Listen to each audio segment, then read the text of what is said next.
დღეს ერთმანეთს ხვდებიან თელავის გულშემატკივრები და მოყვარულთა ლიგა. გულიეს სწორი პასუხია, ორივე ფრთხილად გამოიცანით. არგენტინაში დაბადებული ამ ნახევარმცველის იტალიური კარიერა რომეო და ჯულიეტას ქალაქში, ვერონაში დაიწყო.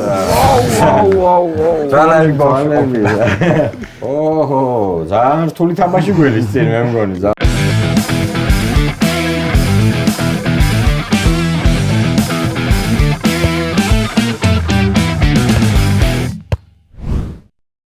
მოგესალმებით ყველას. ქართული ფეხბურთის განვითარების ფონდი და Sports Production Studio წარმოგიდგენთ ფანების ლიგის მეორე სეზონის მორიგ მერვედფინალურ შეხვედრას, სადაც დღეს ერთმანეთს ხვდებიან თელავის გულშემატკივრები და მოყვარულთა ლიგა.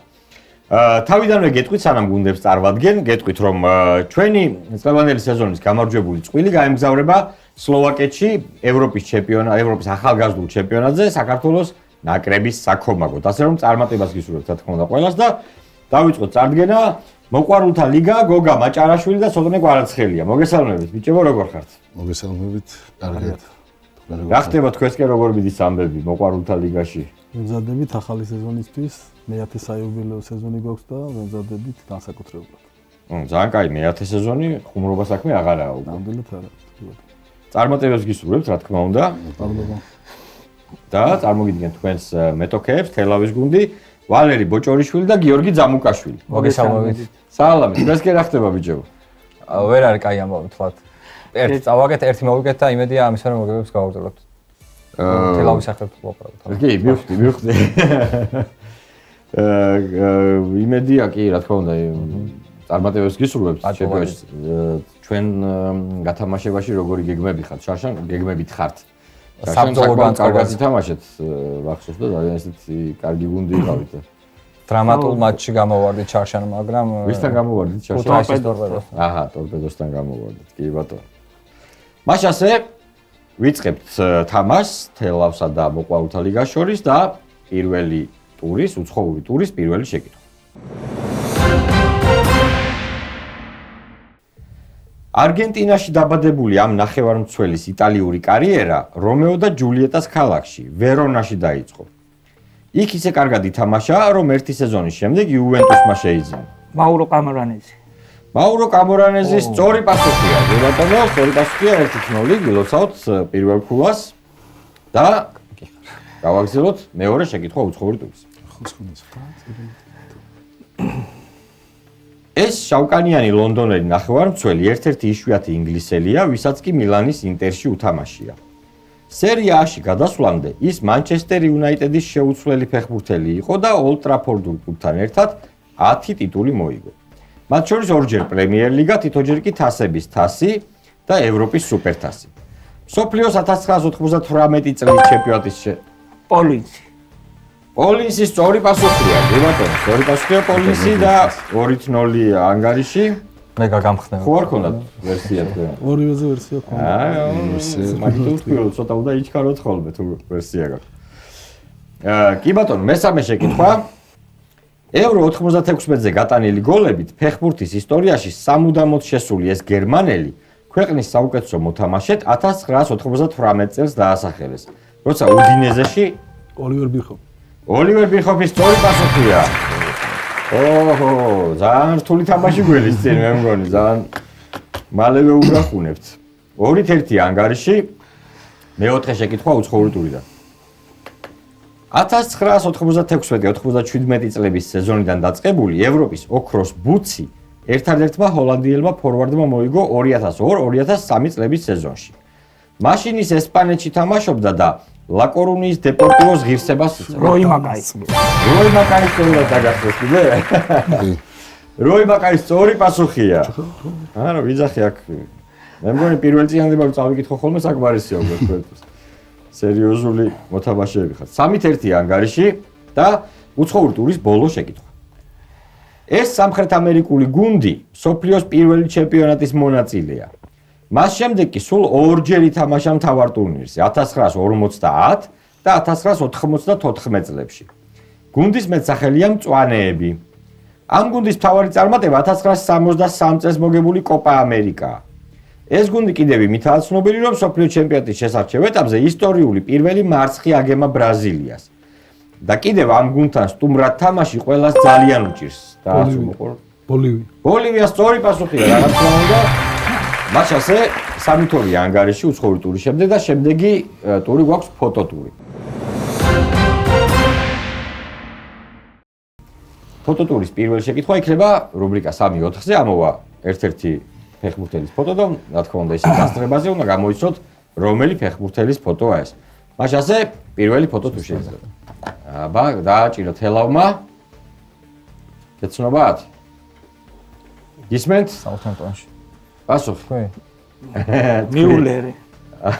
არ არის მიულერის სწორი პასუხი, თქვენ ხო არ გაქვთ რამე ვერსია, შეგიძლიათ რამე უპასუხოთ, კიდაც არ ქონდათ იქნებდა. გავარტყათ. ჰოილუნდი. არა, ალან შირერი არის ეს. ტრალები ბავშვი. თვალებით შეიძლება და ვიხსენებთ. ალან შირერი არის ეს მელოდი ფეხბურთელი. მახსოვს მე და მელოდი მახსოვს, ხო, აგერ მე ერთი პერიოდი მეს ვიყავი ხუჭუჭამ არა. კი ბატონო, 3-2 დარჩა ისევ ანგარიში, საერთაშორისო მატჩიდან ფოტო, აქ შეიძლება იყოს ნაკრებები, შეიძლება იყოს რომელიმე კლუბების შეხვედრა ცნობილი. მას ასე მეორე ფოტო შეიძლება. რომელი ნაკრებები თამაშობენ? დაასწრო მოყვარულთა ლიგა. ჰოლანდია, საფრანგეთი. კი ბატონო, მაშინ ჯერ კიდე ჰოლანდია იყო, ახლა უკვე ნიდერლანდებს ვეძახით, მაგრამ ნუ მაშინ ჰოლანდია. მაშინ ჰოლანდია იყო. კი ბატონო, სწორი პასუხი და 3-3 გახდა ანგარიში. გაათანაბრა მოყვარულთა ლიგამ ანგარიში. და შემდეგი ფოტო უკვე არის ორქულიანი, იმიტომ რომ ეს არის ქართული თემატიკა. აქ არის კეთვით პირდაპირ საქართველოს ნაკრების თამაშიდან არის ფოტო და რომელ ნაკრებს ეთამაშება ამ შეხვედრაში საქართველოს ნაკრები. ფოტო. დააჭირათ ჰელავმა. ისმენთ? კვიპროსი. არ არის სწორი პასუხი კვიპროსი, თუ გაქვთ მოყვარულთა ლიგას სხვა ვერსია. ისრაელი სწორი პასუხია, საქართველო-ისრაელი 2004 წლის შეხვედრაა, რომელიც სამწუხაროდ 0-1 წავაგეთ. მაგრამ თქვენ დასაბედნიეროდ სწორი პასუხი გამოდგა და 5-3 დაწინაურდა მოყვარულთა ლიგა. შემდეგი ტური გახლავთ უკვე ქართული ტური, სადაც ყველა კითხვა არის ორქულიანი, ასე რომ ჯერ არაფერი გადაწყვეტილა რა თქმა უნდა, ერთი კითხვის ამბავია სულ რაღაც, ასე რომ სრული მობილიზაცია მეგობრებო. და ქართული ტურის პირველი შეკითხვა. ეს ქუთაისელი თავდამსხმელი, რომელმაც კარიერა წყალტუბოს სამგურალში დაიწყო, იმითაა ცნობილი, რომ ერთადერთია, რომელმაც საქართველოს ეროვნულ ჩემპიონატში 200-ზე მეტი გოლი გაიტანა. დაასწრო მოყვარულთა ლიგამ. ეს არის ზურაბ იონანიძე. ზურაბ იონანიძე სწორი პასუხია.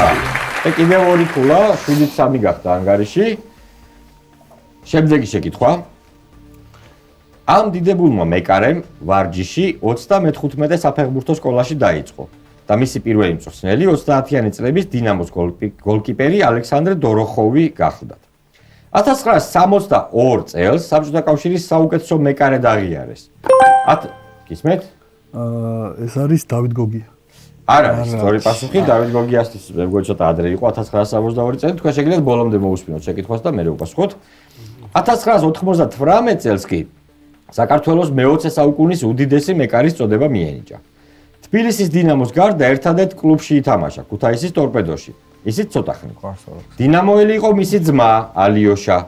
ახლო წარსულში საქართველოს ასაკობრივ ნაკრებ გუნდებში მუშაობდა. თუ გახსენდება, აბა, ასეთი მეკარი მე-20 საუკუნის ჩვენ გაგვახსენდება. სერგო კოტრიკაძე? სერგო კოტრიკაძე სწორი პასუხია, რაღაც სერგო კოტრიკაძე იყო და ანგარიში გახდა 7-5. 7-5 მოყვარულთა სასარგებლოდ და ქართული თემატიკიდან მომდევნო შეკითხვა. ის ჩვენი ნაკრების ისტორიაში 25 კაპიტანია.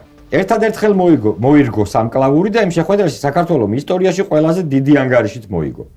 ტანმაღალი მცველი რუსეთის გისმენთ? ალექსანდრე ამისულაშვილი. არ არის ამისულაშვილის სწორი პასუხი, თქვენ შეგიძლიათ ბოლომდე მოისმინოთ, არ იჩქაროთ. ტანმაღალი მცველი რუსეთის ჩემპიონატში წარმატებული ასპარეზობით გავიცანით, სადაც ჯერ რუბინის, შემდეგ კი ლოკომოტივის ფეხბურთელი გახდათ. 2000 გისმენთ? სოლომონ პირგველია. პირგველია სწორი პასუხია, კი ბატონო, და 9-5 ანგარიში. კიდე ორი შეკითხვა გვაქვს ქართული ტურიდან. ყურადღებით. მწვრთნელი, რომელიც ერთხელ დასახელდა საუკეთესო ეროვნულ ლიგაში 1994 წელს ევროპის 18 წლამდეთა ჩემპიონატის საუკეთესო ბომბარდირი გახდა. 1995 წელს კი ევროპის სუპერთასს და საკონტინენტთაშორისო თასს დაეუფლა ამსტერდამის აიაქსის მაისურით. ქართულ საკლუბო ფეხბურთში ის 2021 წელს გამოჩნდა, როცა გორის დილა ჩაიბარა. ახლო წარსულში ის ბათუმის დინამოსაც წვრთნიდა, თუმცა საქმეები კარგად ვერ აეწყო და აჭარული კლუბი მალევე დატოვა. ის ერთადერთი უცხოელი მწვრთნელია, დემჩენკოს ორი პასუხია, ბატონო დემჩენკო. ორი პასუხია და 11-5, ხო? აგარიშია 11-5 მოყვარულთა ლიგის სასარგებლოდ და ქართული ტურის ბოლო შეკითხვა. ამ კლუბმა ევროთასებზე ერთადერთხელ ითამაშა 1997 წლის ზაფხულში, როცა UEFA-ს ინტერტოტოს ჯგუფში მოხვდა. ფოთის კოლხეთი. არ არის სწორი პასუხი, ფოთის კოლხეთს რამდენჯერმე აქვს რა თამაშები თუ ავსწრები ევროთასებზე. კითხვას გავაგზავნებ თქვენთვის. მაშინ გუნდმა ორი თამაში მოიგო ავსტრიის რიდი 3-1, ხოლო მალტის ფლორიანა 5-0 დაამარცხა. მალტელებთან გამარჯვება იმ დროისთვის სარეკორდო იყო ჩვენი კლუბებისთვის. ინტერტოტოს თასზე განვლილი წლების განმავლობაში ეს გუნდი არაერთ კლუბს შეუერთდა, მათ შორის ოლიმპს, ბაჩოს, წნორის მილანს. ამ თბილისური გუნდის ლოგოზე ცხენი იყო გამოსახული. მერანი სწორი პასუხია, ბატონო, მერანი და შესაბამისად ორი ქულა თქვენ და ანგარიშია 11-7 მოყვარულთა ლიგის სასარგებლოდ. დაგვრჩა ბოლო ტური, მეგობრებო. 4 ქულა სხვაობა და მე გეტყვით რომ ბოლო ტურში საკმაოდ ისეთი ამოქაჩვადი არის ეს, ასე რომ სრული ყურადღება. ბოლო ტური არის ქალაქობანა.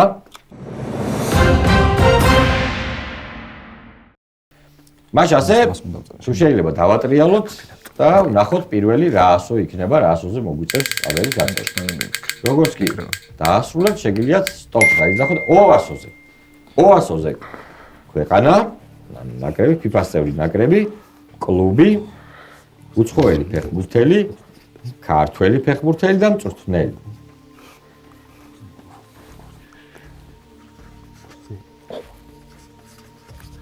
სტოპ. თელავმა სტოპო დაიძახა, თქვენ ვაჩვენოთ თუ შეიძლება კამერებს, დავდოთ მარკერები უკვე. არა, ეს აღარ ჩაითვალა პირველი, უკვე სტოპის მერე იყო დაწერილი და ვაჩვენოთ თუ შეიძლება კამერებს და ახლა უკვე მივყვეთ და დავიწყოთ. ანუ ანგარიშია 11-7. მაშ ასე ქვეყანა ოზე. ომანი. ომანი, თქვენ სტოპის მერე იყო, ასე აღარ ითვლება. კი ბატონო, ომანის სწორი პასუხია 11-10 მოყვარულთა ლიგის სასარგებლოდ. კლუბი ოლიმპიაკოს. ოლიმპიაკოსი ოსერი, რა თქმა უნდა, 2 ქულა, 13-12 ანგარიში. უცხოელი ფეხბურთელი. ოტამენდი. ოდიგორი.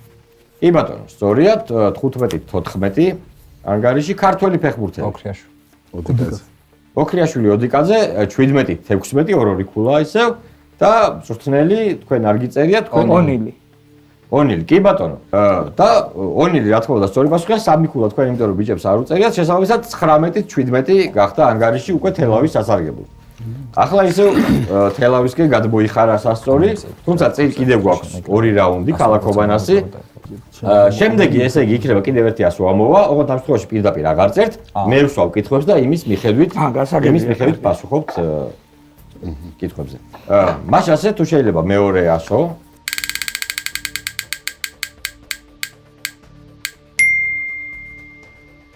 ასო ბგერა მ. მაშ ასე. პირველი შეკითხვა. ქვეყანა, ან ნაკრები. პირველი ოფიციალური შესარჩევი მატჩი საქართველოს სწორედ ამ ნაკრებთან ითამაშა. სტოპ. პირველი არა, სტოპ არ უნდა, ბოლომდე მივყვეთ. პირველი ოფიციალური შესარჩევი მატჩი საქართველოს სწორედ ამ ნაკრებთან ითამაშა. კლუბი. ამ კლუბმა საფრანგეთის ჩემპიონატი 8-ჯერ მოიგო. შარშან კი მეორე ადგილზე გავიდა. ამ კლუბმა საფრანგეთის ჩემპიონატი 8-ჯერ მოიგო, შარშან კი მეორე ადგილზე გავიდა. უცხოელი ფეხბურთელი. მ-ასოზე რომელი ფეხბურთელი უნდა გავიხსენოთ თუ არა ინტერ მაიამის ეს არგენტინელი მოთამაშე.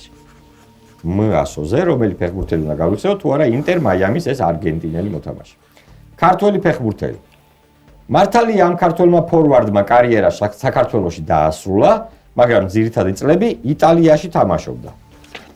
მართალია ამ ქართველმა ფორვარდმა კარიერა საქართველოში დაასრულა, მაგრამ ძირითადად იტალიაში თამაშობდა.